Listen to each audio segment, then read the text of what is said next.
Today we have some more actual history about a family known as the Oatmans, who set out in 1850 from Independence, Missouri as part of a wagon train community that was bound for the Gulf of California. Although this wagon train got off to a good start, calamity would soon set in, as well as discontent among the travelers. In this episode, we will hear about the background of the Oatman family, and what led them to head west. We will also hear about the beginning of their journey, and the first signs of danger seen by the wagon train, when they encounter a group of Comanches. We will be reading from this book, Captivity of the Oatman Girls, being an interesting narrative of life among the Apache and Mohave Indians. This book was published all the way back in 1857 by Royal B. Stratton. Today's episode is the first in a series we will be doing on this channel from this book. So here's the beginning of the ill-fated journey west for the Oatman family. The 9th of August, 1850 was a lovely day. The sun had looked upon the beautiful plain surrounding Independence, Missouri, with a full, unclouded face for 13 hours of that day, when standing about 14 miles south of westward from the throbbing city of Independence, alive with the influx and efflux of emigrant men and women, the reader, could he have occupied that stand, might have seen about 1/2 hour before sunsets an emigrant train slowly approaching him from the city. This train consisted of about 20 wagons, a band of emigrant cattle, and about 50 souls, men, women, and children. Attended by the music of lowing cattle and the chatter of happy children, it was slowly traversing a few miles, at this late hour of the day, to seek a place of sufficient seclusion to enable them to hold the first and preparatory night's camp away from the bustle and confusion of the town. Just as the sun was gladdening the clear west, and throwing its golden farewells upon the innumerable peaks that stretched into a forest of mountains, gradually rising until they seemed to lean against the sun-clad shoulders of the rocky range, imparadising the whole plain and mountain country in its radiant embrace, the shrill horn of the leader and captain suddenly pealed through the moving village. A circle was formed, and the heads of the several families were in presence of the commander, waiting orders for the camping arrangements of the night. Soon teams were detached from the wagons, and with the cattle, being driven for commencement in a new country, were turned forth upon the grass. Rich and abundant pasturage was stretching from the place of their halt westward, seemingly until it bordered against the foothills of the Indian Territory in the distance. Among the 50 souls that composed that emigrant train, some were total strangers. Independence had been selected as the gathering place of all who might heed a call that had been published and circulated for months, beating up for volunteers to an emigrant company about seeking a home in the Southwest. It was intended as the object and destination of this company, to establish an American colony near the mouth of the Gulf of California. Inducements had been held out that if the region lying about the juncture of the Colorado and Gila rivers could thus be colonized, every facility should be guaranteed the colonists for making to themselves a comfortable and luxuriant home. After a frugal meal served throughout the various divisions of the camp, the evening of the 9th was spent in perfecting regulations for the long and dangerous trip, and in the forming of acquaintances and the interchange of salutations and gratulations. Little groups, now larger and now smaller, by the constant moving to and fro of members of the camp, had chatted the evening up to a seasonable bedtime. Then, at the call of the crier, all were collected around one campfire for the observance of public worship, which was conducted by a clergyman present. Into that hour of earnest worship were crowded the memories of the homeland, and friends now forever abandoned for a settlement in the far-off Southwest.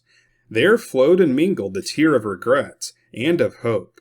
There and then rose the earnest prayer for providential guidance.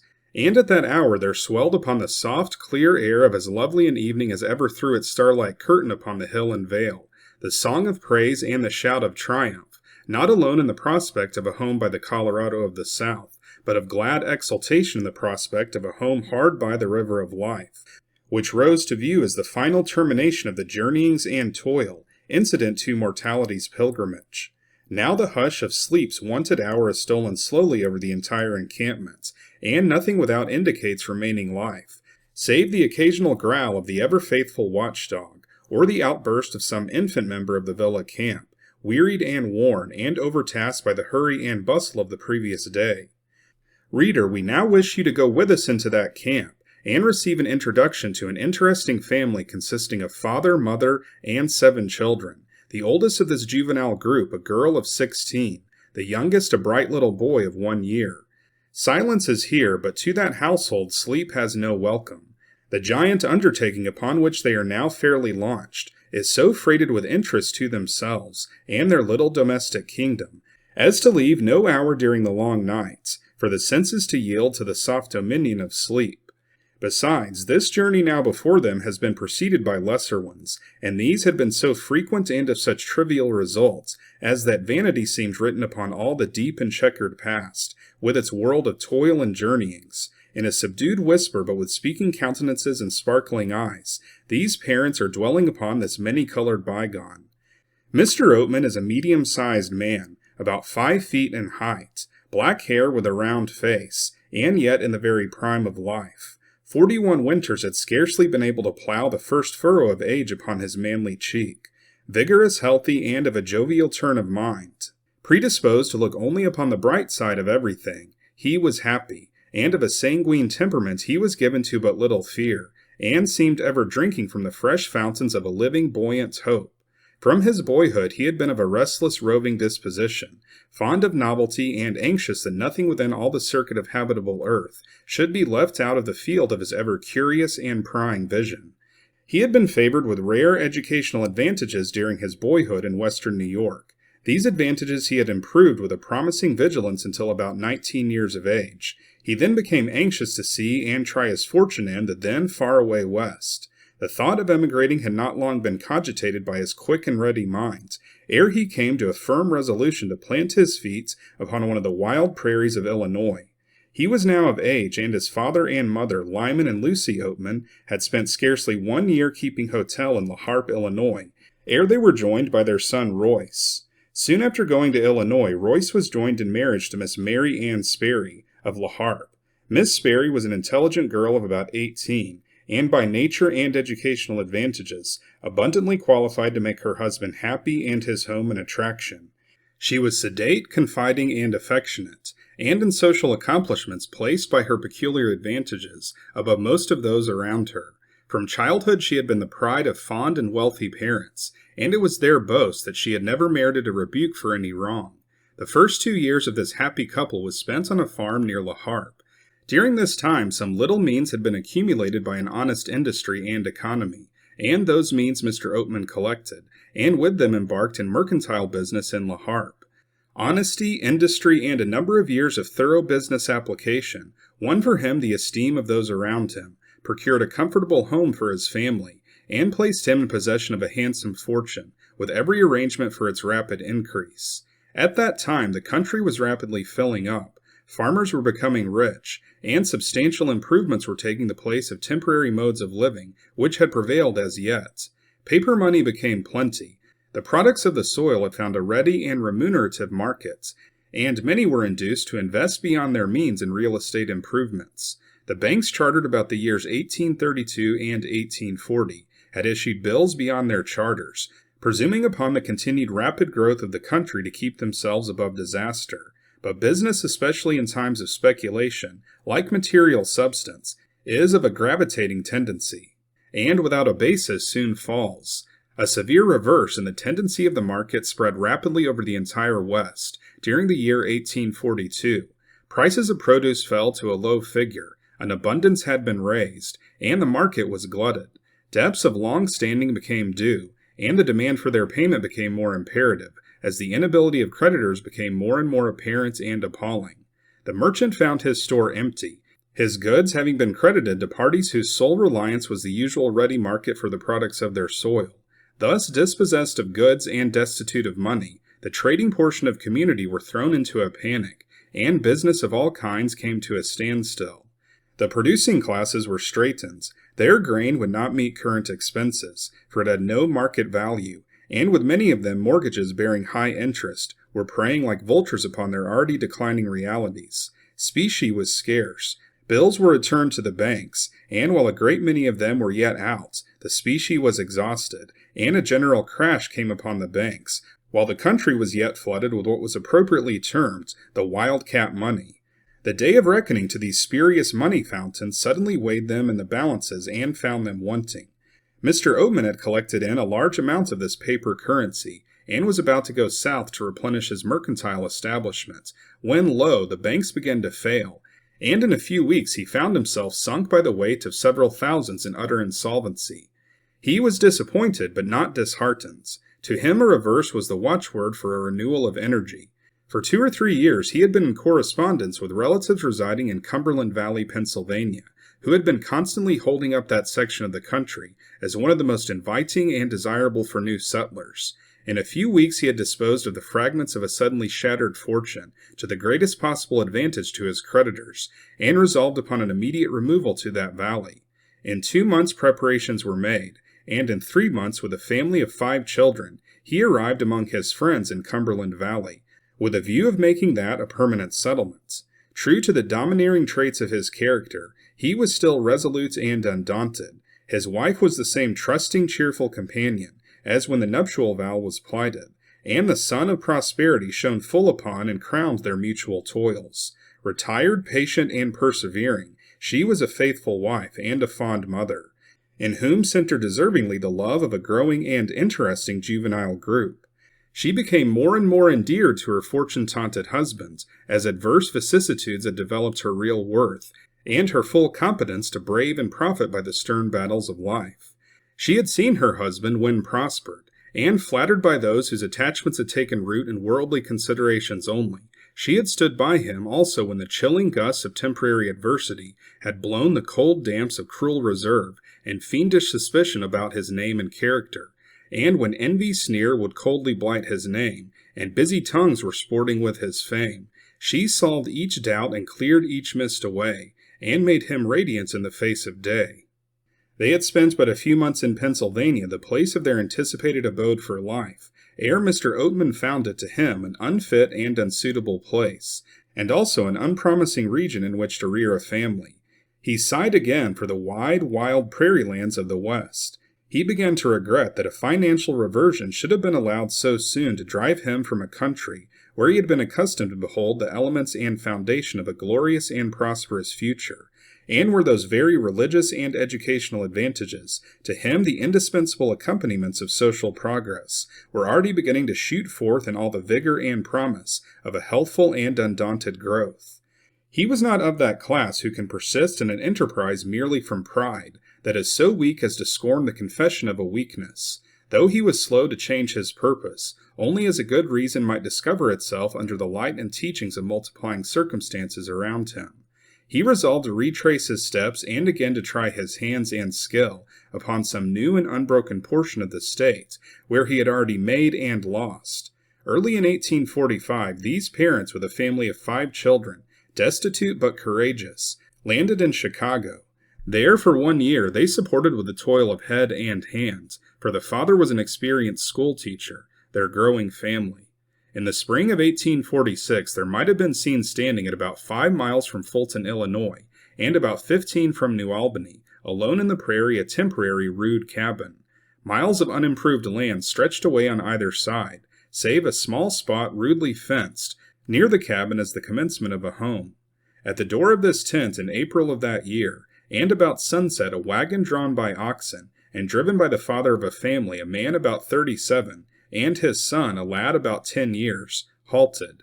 That wagon contained a mother, a woman of 33 years, toil-worn but contented, with 5 of her children. The oldest son, Lorenzo, who had been plodding on at his father's side, dragged his weary limbs up to the cabin door, and begged admittance for the night. This was readily and hospitably granted. Soon the family were transported from the movable to the stay-at habitation. Here they rested their stomachs upon Johnny cake and Irish potatoes, and their weary, complaining bodies upon the soft side of a white oak board for the night. 24 hours had not passed ere the father had staked out a claim, a tent had been erected, the cattle turned forth were grazing upon the hitherto untrodden prairie lands, and preparations made and measures put into vigorous operation for spring sowing. Here, with that same elasticity of mind and prudent energy that had inspired his earliest efforts for self-support, Mr. Oatman commenced to provide himself a home, and to surround his family with all the comforts and conveniences of a subsistence. Before his energetic and well-directed endeavors, the desert soon began to blossom, and beauty and fruitfulness gradually stole upon these hitherto wild and useless regions. He always managed to provide his family with a plain, frugal, and plenteous support.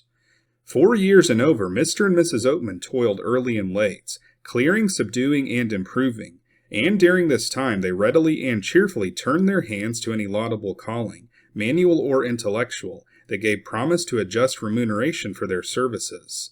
Although accustomed for the most part to their united life, to a competence that had placed them above the necessity of menial service, yet they scorned a dependence upon past position, as also that pride and utter recklessness of principle which can consent to keep up the exterior of opulence, while its expenses must come from unsecured and deceived creditors.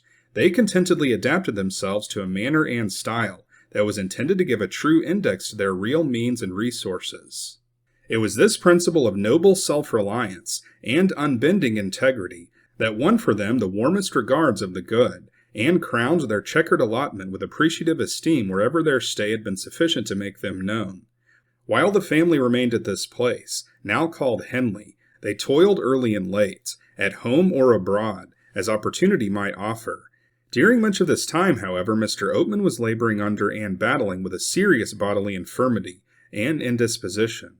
Early in the 2nd year of their stay at Henley, while lifting a stone and digging a well for a neighbor, he injured himself, and from the effects of that injury he never fully recovered. At this time, improvements around him had been conducted to a stage of advancements that demanded a strict and vigilant oversight and guidance, and though by these demands and his unflagging ambition, he was impelled to constant and at times severe labors, yet they were labors for which he had been disabled, and from which he should have ceased. Each damp or cold season of the year after receiving this injury to his back and spine would place him upon a rack of pain, and at times render life a torture. The winters, always severe in that section of the country, that had blasted and swept away frailer constitutions about him, had as yet left no discernible effects upon his vigorous physical system, but now their return almost disabled him from work, and kindled anew the torturing local inflammation that his injury had brought with it to his system. He became convinced that if he would live to bless and educate his family, or would enjoy even tolerable health, he must immediately seek a climate free from the sudden and extreme changes so common to the region in which he had spent the last few years. In the summer of 1849, an effort was made to induce a party to organize, for the purpose of emigration to that part of the New Mexican territory, lying about the mouth of the Rio Colorado and Gila rivers. Considerable excitement extended over the northern and western portions of Illinois concerning it. There were a few men of travel and information, who were well acquainted with the state of the country lying along the east side of the northern end of the Gulf of California, and they had received the most flattering inducements to form there a colony of the Anglo-Saxon people. Accordingly, notices were circulated of the number desired, and of the intention and destiny of the undertaking. The country was represented as of a mild, bland climate, where the extremes of a hot summer and severe winter were unknown. Mr. Oatman, after considerable deliberation upon the state of his health, the necessity for a change of climates, the reliability of the information that had come from this new quarter, and other circumstances having an intimate connection with the welfare of those dependent upon him, sent in his name, as one who, with a family 9 in all, was ready to join the colony, and again he determined to attempt his fortune in a new land. He felt cheered in the prospect of a location where he might again enjoy the possibility of a recovery of his health, and he hoped that the journey itself might aid the return of his wonted vigor and strength.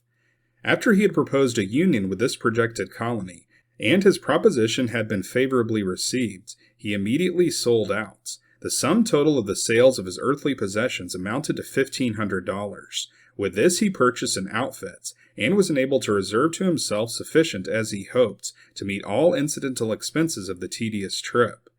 In the spring of 1850, accompanied by some of his neighbors, who had also thrown their lots into this scheme, he started for Independence, the place selected for the gathering of the scattered members of the colony, preparatory to a united travel for the point of destination.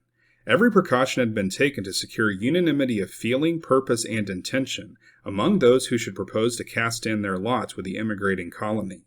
All were bound for the same place, all were inspired by the same object, all should enter the band on an equality, and it was agreed that every measure of importance to the emigrant army should be brought to the consideration and consultation of every member of the train. It was intended to form a new settlement remote from the prejudices, pride, arrogance, and caste that obtain in the more opulent and less sympathizing portions of a stern civilization. Many of the number thought they saw in the locality selected many advantages that were peculiar to it alone. They looked upon it as the way by which emigration would principally reach this western gold land, furnishing for the colony a market for their produce, that thus remote they could mold, fashion, and direct the education, habits, customs, and progress of the young and growing colony, after a model superior to that which some of them had been discontentedly raised, and one that should receive tincture, form, and adaptation from the opening and multiplying necessities of the experiment in progress. As above stated, this colony, composed of more than 50 souls, encamped on the lovely evening of August 9, 1850, about 4 miles from Independence. The following are the names of those who were most active in projecting the movement, and their names are herein given because they may be again alluded to in the following pages. Besides, many of them are now living, and this may be the first notice they shall receive of the fate of the unfortunate family, the captivity and sufferings of the only 2 surviving members of which are the themes of these pages. Mutual perils and mutual adventures have a power to cement worthy hearts that is not found in unmingled prosperity, and it has been the privilege of the author to know, from personal acquaintance, in one instance of a family to whom the Oatman family were bound by the tie of mutuality of suffering and geniality of spirit, Mr. Ira Thompson and family, A.W. Lane and family, R. and John Kelly and their families, Mr. Mutier and family, Mr. Wilder and family, and Mr. Brenshaw and family. We have thus rapidly sketched the outlines of the history of the Oatman family for a few years preceding their departure from the eastern side of the continent, and glanced at the nature and cast of their allotments. Because of members of that family, these pages are designed mainly to treat. This remove, the steps to which have been traced above, proved their last, for though bright and full of promise and hope at the outset, tragedy of the most painful and gloomy character settles down upon it at an early period, and with fearfully portentous gloom, thickens and deepens upon its every step, until the day so bright at dawn gradually closes in all the horror and desolation of a night, of plunder, murder, and worse than murderous, and barbarous captivity. And though no pleasant task to bring this sad afterpart to the notice of the reader, it is nevertheless a tale that may be interesting for him to ponder, and instructive, as affording matter for the employments of reflection, and instituting a heartier sympathy with those upon whose life the clouds and pangs of severe reverses and misfortunes have rested. Ere yet twilight had lifted the deepest shades of night from plain and hillside, on the morning of the 10th of August, 1850, there was a stir and bustle and hurrying to and fro throughout that camp. As beautiful a sunrise as ever mantled the east, or through its first purest glories upon a long and gladdened west, found all things in order, and that itinerant colony arranged, prepared, and in march for the big bend of the Arkansas River. Their course at first lay due west, toward the Indian Territory. 1 week passed pleasantly away.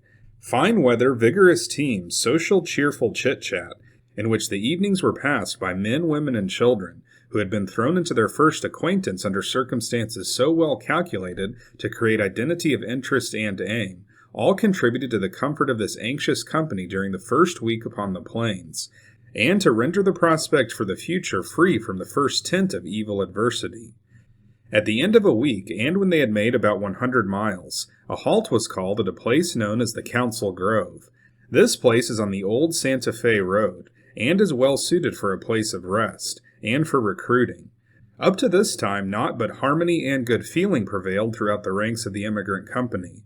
While tarrying at this place, owing to the peculiarities and the religious notions and prejudices of a few restless spirits, the first note of discord and jarring element was introduced among them. Some resolved to return, but the more sober persisted in their resolve to accomplish the endeared object of the undertaking. Owing to their wise counsels and moderate dignified management, peace and quiet returned, and after a tarry of about 1 week's duration, they were again upon their journey. From Council Grove the road bore a little south of west, over a beautiful level plain, covered with the richest pasturage, and in the distance bordering on every hand against high, picturesque ranges of mountains, seeming like so many huge blue bulwarks, and forming natural boundaries between the abodes of the respective races, each claiming separately and apart, the one the mountain and the other the vale. The weather was beautiful, the evenings cool and invigorating, furnishing to the jaded band a perfect elysium for the recruiting of tired nature at the close of each day's sultry and dusty toil. Good feeling restored, all causes of irritation shut out, joyfully, merrily, hopefully, the Pilgrim band moved on to the Big Bend on the Arkansas River. Nothing as yet had been met to excite the fear for personal safety, nothing to darken for a moment the cloudless prospect that inspired and shone upon their first westward movings.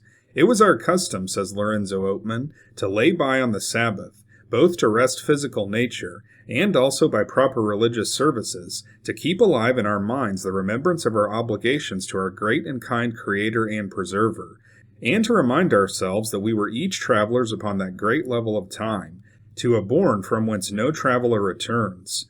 One Saturday night the tents were pitched upon the hither bank of the Arkansas River.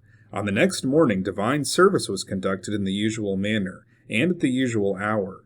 Scarcely had the service terminated ere a scene was presented calculated to interrupt the general monotony, as well as to awaken some not very agreeable apprehensions for their personal safety. A Mr. Mutier was a short way from the camp, on the other side of the river, looking after the stock. While standing and gazing about him, the sound of crude, wild music broke upon his ear.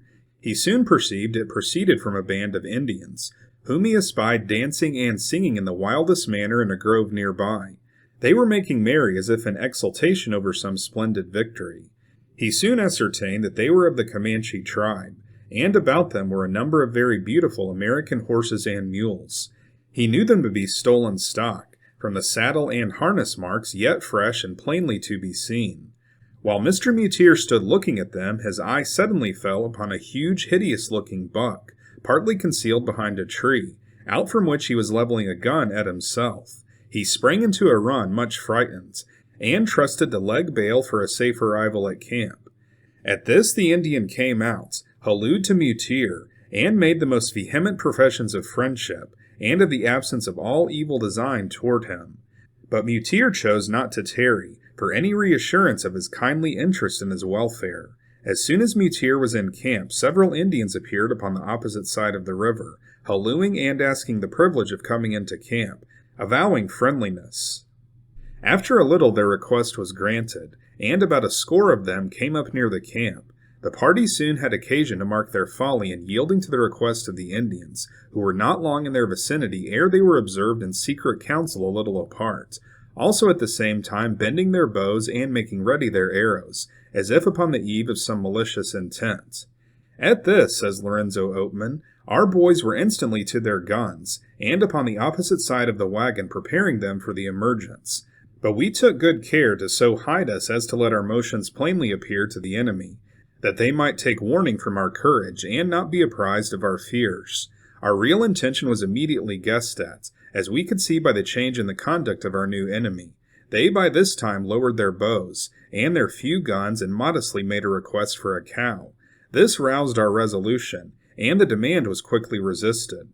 We plainly saw unmistakable signs of fear, and a suspicion that they were standing a poor show for cow beef from that quarter. Such was the first abrupt close that religious services had been brought to on our whole route as yet. These evil-designing wretches soon made off, with more dispatch evidently than was agreeable. A few hours after they again appeared upon the opposite bank, with about a score of fine animals, which they drove to water in our sight. As soon as the stock had drank, they raised a whoop, gave us some hearty cheering, and were away to the south at a tremendous speed. On Monday we crossed the river, and toward evening met a government train, who had been out to the fort and were now on their return. We related to them what we had seen. They told us that they had, a day or two before, come upon the remnants of a government train, who were on their way to the forts, that their stock had been taken from them, and they were left in distress, and without means of return. They also informed us that during the next day we would enter upon a desert, where for 90 miles we would be without wood and water. This information, though sad, was timely. We at once made all possible preparations to traverse this old Sahara of the Santa Fe road, but these preparations as to water proved unnecessary, For while we were crossing this desolate and verdureless waste, the kindly clouds poured upon us abundance of fresh water, and each day's travel for this 90 miles was as pleasant as any of our trip to us, though to the stock it was severe.